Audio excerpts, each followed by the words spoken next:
Nãy bình về bắt đầu rụp về chu cô bé đơn này trước tivi ao chu đầm chu lên rồi mà ao rin xôm chu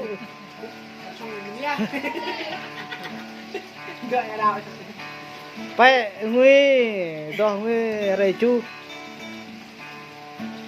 hấp lấy giọt như lại giàu lưu tao lại đồ tre trên cả chuku saya ko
ngắm đôi đã ngắm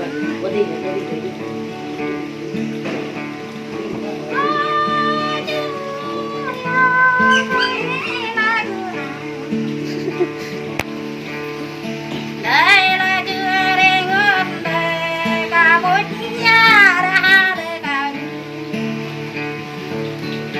cả ba nhà đã đây đây là chưa đi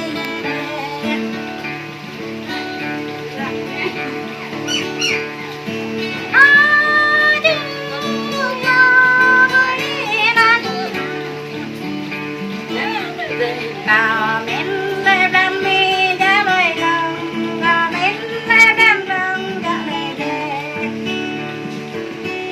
cả mình lên đam để mình ra cả bóng đi cho biểu đèn bao đam đã đây Có lên rồi. Dứt đấy rồi, dứt đấy.